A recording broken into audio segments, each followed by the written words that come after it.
O programa a seguir não é recomendado para menores de 12 anos.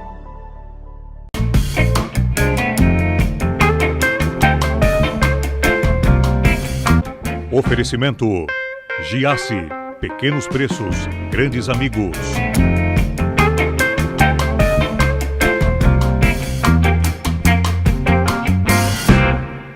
Você já faliu alguma vez? Faliu uma empresa? Já pediu recuperação judicial? Espero que não. Eu tenho um convidado aqui hoje que ele é especialista não em falir empresas. Não é isso. Ele ajuda na recuperação judicial. Agenor Dalfenbach, que prazer recebê-lo, meu cara. Obrigado, mano. Obrigado pelo convite. É um prazer estar aqui. Você é amado ou odiado? Os dois. Os dois? Mas por quê? Porque aqueles que têm para receber e conseguem sair com êxito de um problema, de um processo de insolvência, costumam me amar. E os que às vezes são obrigados a pagar de uma forma um pouco mais forçada costumam odiar. Tá, mas como é que funciona o processo? Você entra numa empresa quando? Qual a diferença de falência e recuperação judicial? Vamos começar por aí? Vamos lá.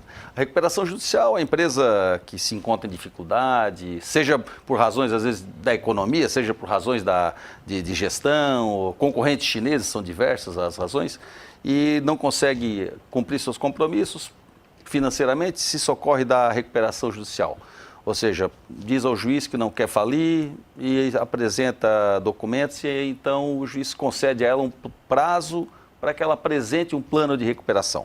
É o governo te dando uma chance, é mais ou menos isso? Exatamente. O legislador, a lei vem isso vem de muitos anos.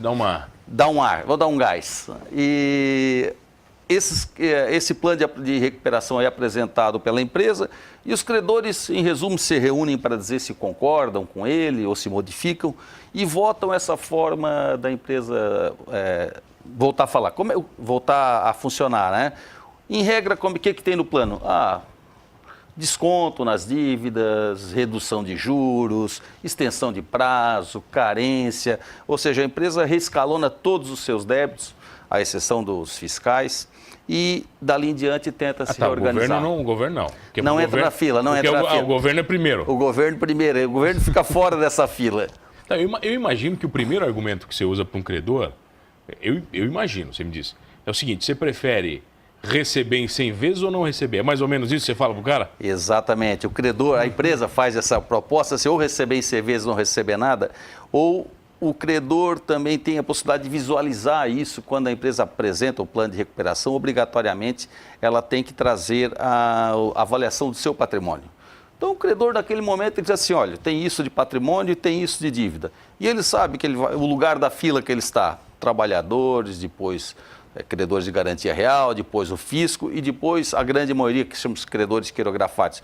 Então o credor tem a possibilidade de dizer, é melhor ela funcionando e eu com a possibilidade de receber do que ela fechada e falida e sem possibilidade de receber, ou comigo lá atrás da fila. Porque o credor não visualiza somente receber o crédito. Ele avalia o negócio como um todo, imagina. Ele avalia o histórico que ele tem com a empresa, ele avalia a possibilidade dele continuar fornecendo e recebendo e o sacrifício que ele vai ter de receber aquele valor, às vezes de uma forma diferenciada ou até não receber. Você falou que são muitas as causas que causam a falência ou recuperação judicial. Falência é quando colapsou, parou, fechou a porta. E daí, ninguém mais recebe? Não, recebe de acordo com o que tem no patrimônio, né? Se o patrimônio for alto, ela entra também na liquidação forçada, que é o que falassas ali.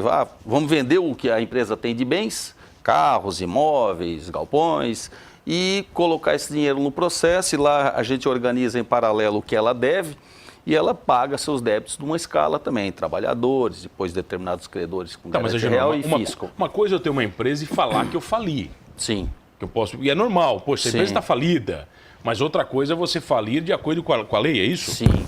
Aliás, isso é bem lembrado, porque às vezes o cara diz, quebrou. Não, a falência, como a gente trabalha no conceito, é aquela decretada por um juiz, reconhecida judicialmente, que somente essa é a falência que leva que um juiz só disponha de seus bens e um juiz só pague todos os credores.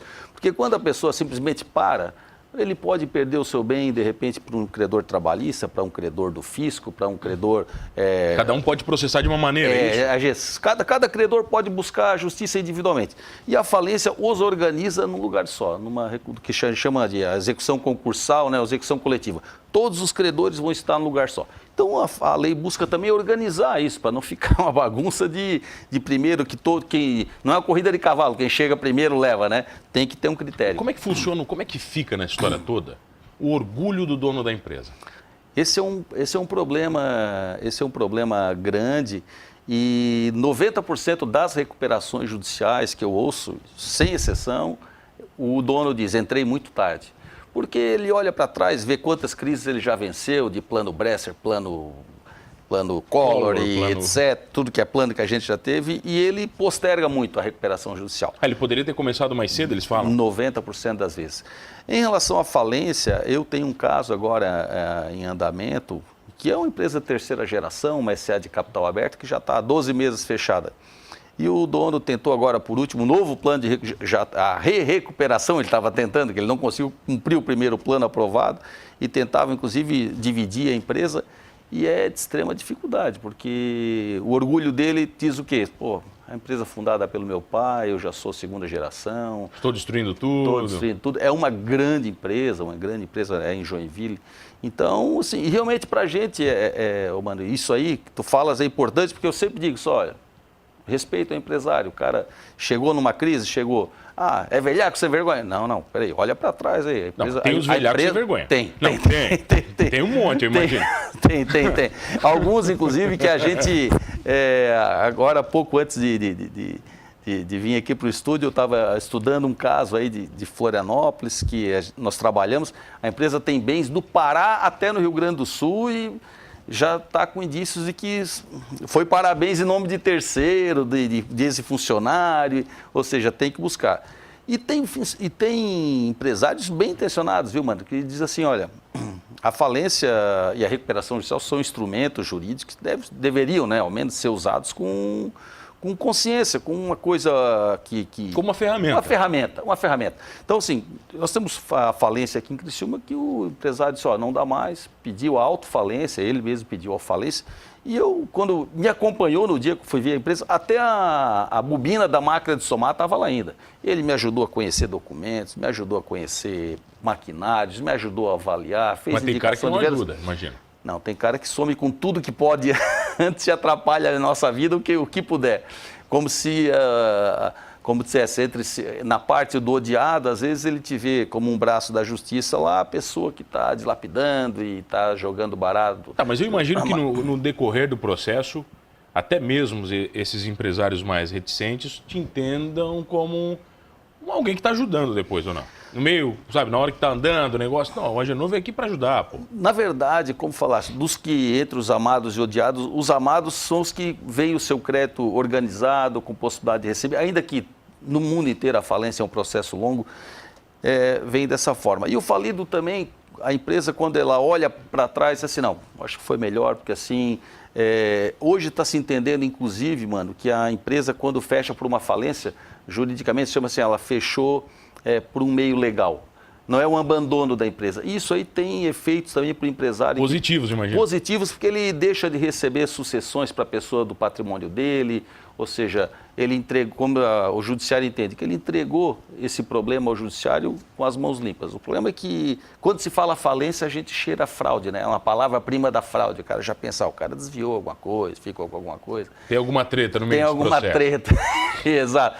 Sumiu com tudo e depois tentou entregar para o judiciário só o contrato social. Isso acontece também, mas vai da habilidade. Tem uma palavra também. Que eu já ouvi muito, fiel depositário. Tem alguma coisa a ver com isso tudo ou não?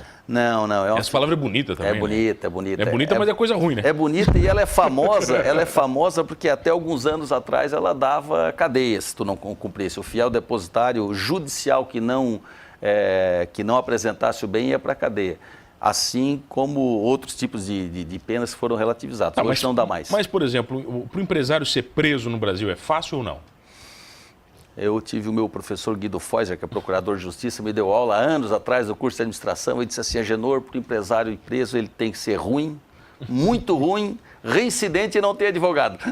Então, mas hoje, por crimes, antigamente ia pelo fiel depositário, o que era fiel depositário? Tu tens um bem, o juiz disse, fica contigo, se eu precisar, tu me apresenta. O juiz vendia, o cara dizia, não tenho mais o bem, cadeia. Hoje não, eles, o bem sumiu, roubou, alguém levou, não dá mais. Não dá mais a cadeia? As cortes superiores entendem que não cabe mais a prisão por fiel depositário. Quantas empresas você já trabalhou? Você tem noção? Eu fiz esse levantamento recentemente, foram 59 processos de falência, e isso desde pequenas empresas, lojas, etc., até grandes empresas. Eu posso falar em uma empresa com funcionário só, né? Sim, eu tenho recuperações judiciais de um funcionário. Esse dia eu fiz uma assembleia de credores em Joinville que foi diferente, porque ela tinha só 3 credores quirografados e 3 credores trabalhistas.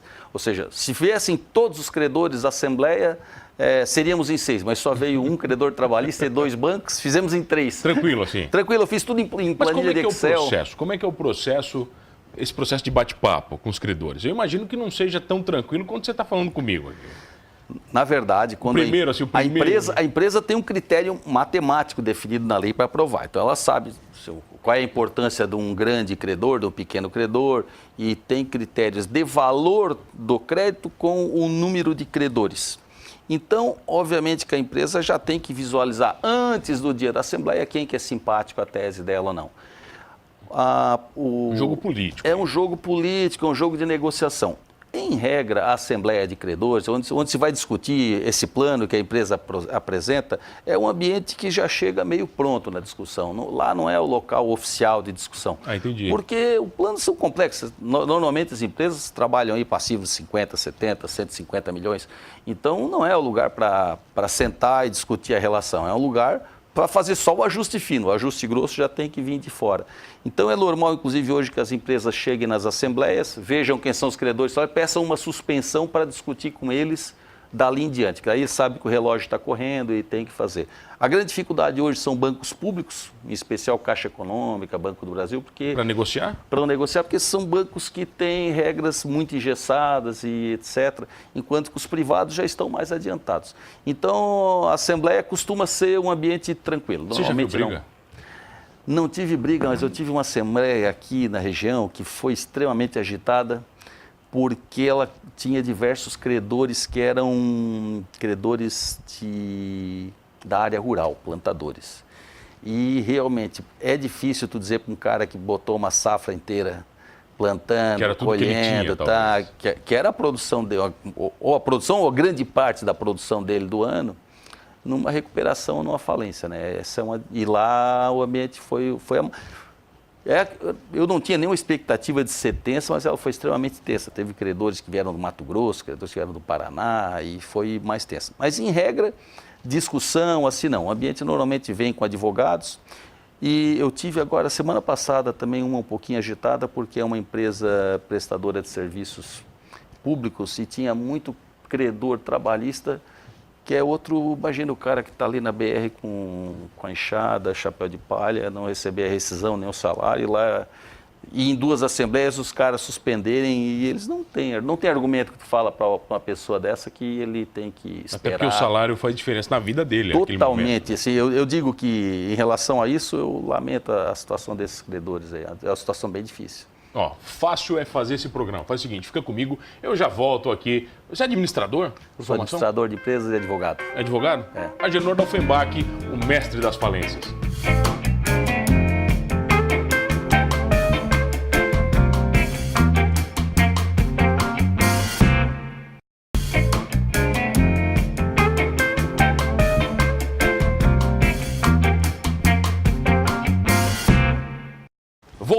Voltei aqui no programa Humanos e você já sabe, sempre com 2 entrevistas inéditas de segunda a sexta-feira aqui na RTV Criciúma. E hoje eu tenho o prazer de receber ele, que é administrador, advogado e especialista em recuperação judicial, Agenor da Offenbach.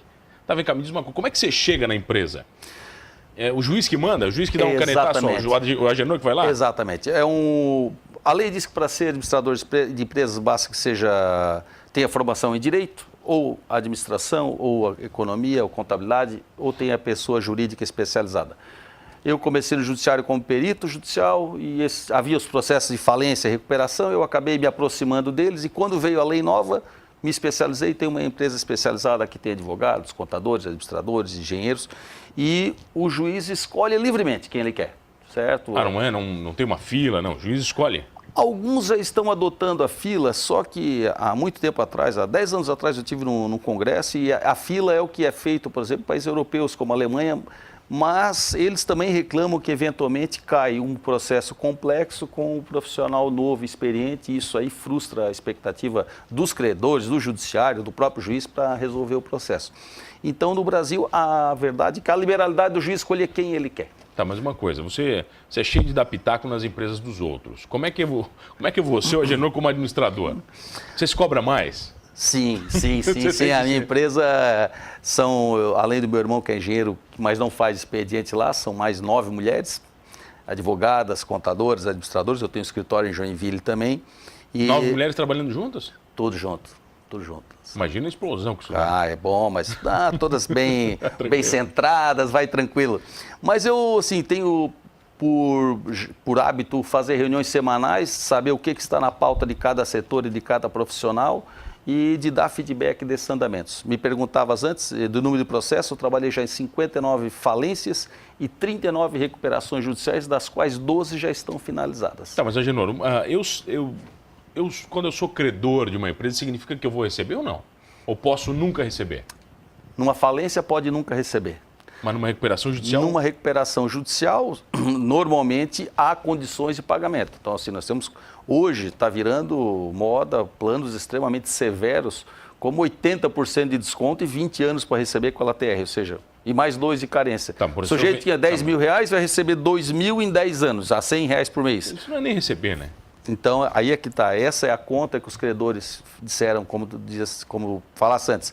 Não, eu prefiro que a empresa venha falir. Ah, mas se falir, tu não vais receber nada. Mas não receber nada e receber nessa condição é a mesma coisa. Então, não os credores, coisa, né? Por isso que a lei dá aos credores essa possibilidade de, eu vou optar pela falência, eu vou optar por receber. E como eu falei, vai de cada credor analisar o histórico dele, passado com a empresa e a expectativa futura. Você já viu muito erro imbecil de empresário? Erros simples, erros cometidos por talvez ingenuidade que levaram empresas a situações ruins? Decisões de empresas, mano, não são diferentes da vida da gente, né? Quando a gente é engenheiro de obra pronta, né? Quando tu olha para trás... Tudo é fácil, né? Quando tu olha para trás, como é que eu fui fazer um negócio desse? Tudo solução, tudo tem solução. Exato. Dias atrás nós falávamos de juízes que têm tentado a solução de que a lei dá a opção da empresa falir e continuar funcionando com o administrador judicial. É uma coisa extremamente difícil, né? Porque o empresário conhece o cliente, conhece o fornecedor, conhece o produto, conhece a produção. Então, decisões assim absurdas não vi, não. Eu vi estratégias erradas, dentro de expectativas de mercado, frustradas por concorrente, frustradas por quais são os questões maiores governamentais. Os maiores erros que os empresários cometem? Obsolescência tecnológica e não observação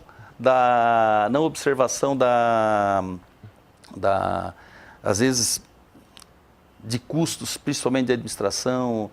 Esse caso que eu falei, que eu tenho no norte do estado, aí a empresa entrando em recuperação judicial, isso em 2014, e o diretor ainda tirava 180 mil reais por mês, quer dizer, e a esposa e o filho tiravam mais 80 mil como consultor. Livrão, assim, coisa linda.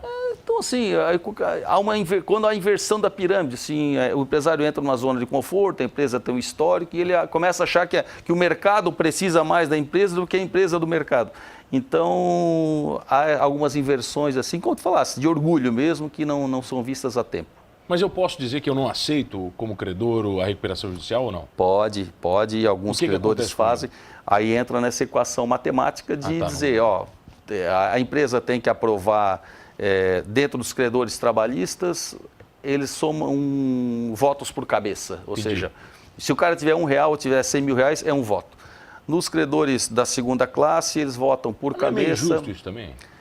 Não, acho que nisso aí o legislador mandou bem. Por exemplo, recentemente, em 2014, nós tivemos uma reforma da lei que separou os credores quirografares, que são aquela onde estão os fornecedores. Galera no final que você falou. E achou, e fez uma quarta classe de microempresas e empresas de pequeno porte, onde essas também votam por cabeça e o empresário, a empresa precisa que as 4 classes aprovem o plano. Qual é a diferença dessa quarta classe? É porque é injusto o cara que fornece água mineral votar junto com o Bradesco, né?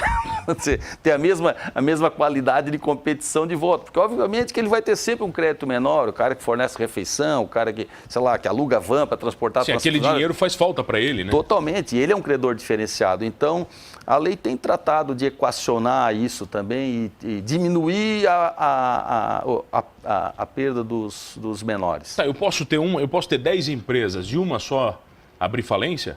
E uma só abrir recuperação judicial. Não tem problema isso? Pode. É assim, mas como é que eu fico como empresário, com uma empresa falindo e outra não? Isso aí é uma boa pergunta. Nós temos na lei, quando o dono da empresa, a empresa falha e o dono da empresa fica impedido de exercer a atividade. E isso é algo extremamente discutível, porque se um negócio meu não deu certo, é justo que eu não possa administrar nenhum outro, desde que eu encerre aquele de uma maneira legal? Sim, eu vendo carros de sorvete, quer dizer, fui mal vendendo sorvete. Por que Pode que eu não pedir posso a falência, carro? aquele negócio liquida. Eu não tenho essa informação, mas dizem que o próprio Trump já usou a falência 3, 4 vezes. Desde que ela Já ouvi seja... histórias dele também, agora não sei. Desde que ela seja lícita, não é uma vergonha falir, assim como não é uma vergonha fazer recuperação judicial. O problema é quando se usa ela depois de arquitetar uma fraude. Só tirei todo o patrimônio, acabei com tudo, agora vou entregar a falência, vou entregar o lixo que sobrou lá para os credores e eles se virem com aquilo. Aí isso é um problema. E, infelizmente, o histórico, como eu falei, né, a fraude sempre está... fica perto da falência. Os empresários te consultam hoje, mesmo não em processos de falência ou de recuperação, você como administrador, eles te ligam muito, Genor? Me dá uma dica aqui, cara, o negócio está ruim aqui, que eu faço? Alguns consultam e... recentemente eu tive um pequeno empresário que me consultou, me disseram que tu trabalha com isso, olha... Relata a situação, eu digo, eu não posso te ajudar, eu trabalho para o judiciário, o meu chefe invariavelmente é o juiz, aí indico advogados que possam fazer isso. Mas, às vezes, não são casos de recuperação judicial. Já teve um caso aqui que eu recomendei a falência, uma falência de uma pequena empresa, o empresário me procurou, disse, olha, o meu negócio era assim, era bom, não está mais, eu me afastei, ficou ruim, o que eu faço? Eu disse assim... Quer descontinuar o negócio? Não. Então, não faz nada errado. Já tinha uma parte, já tinha do patrimônio, já tinha a venda numa justiça do trabalho. E pediu autofalência, a empresa foi vendida. Tranquilamente. Todos os funcionários foram pagos, o fisco recebeu até um pedacinho, o resto dos credores não. Mas, assim, a falência é isso. O pessoal pergunta, mas vai dar para pagar todo mundo? Se desse para pagar todo mundo, não era falência. O cara era um devedor solvente, ele é insolvente.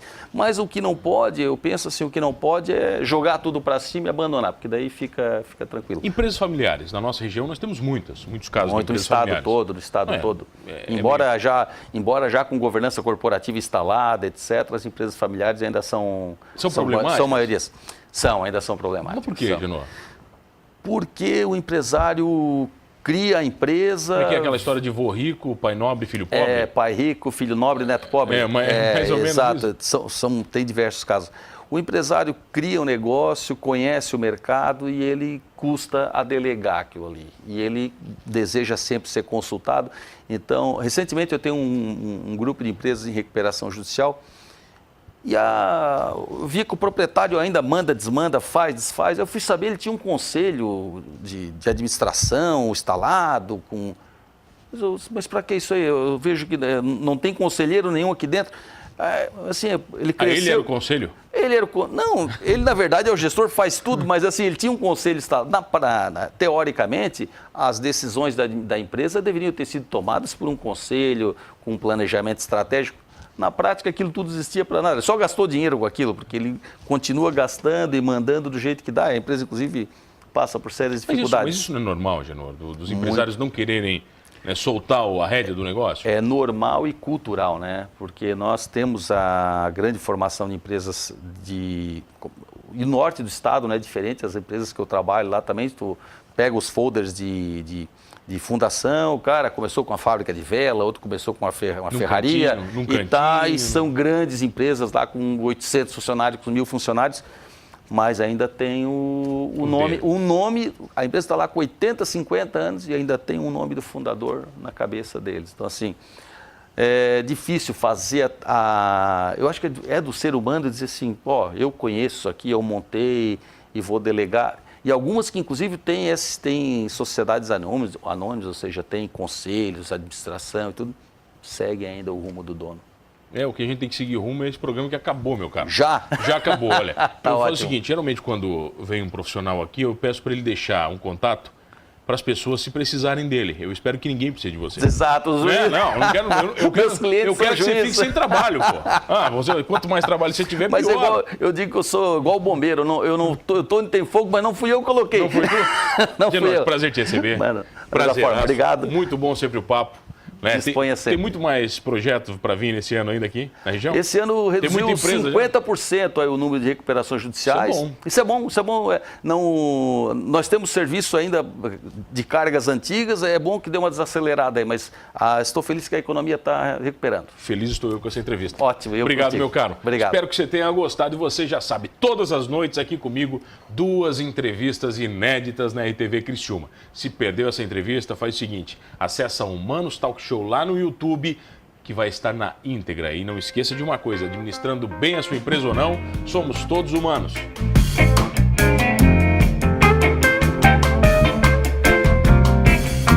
Oferecimento Giasse, pequenos preços, grandes amigos.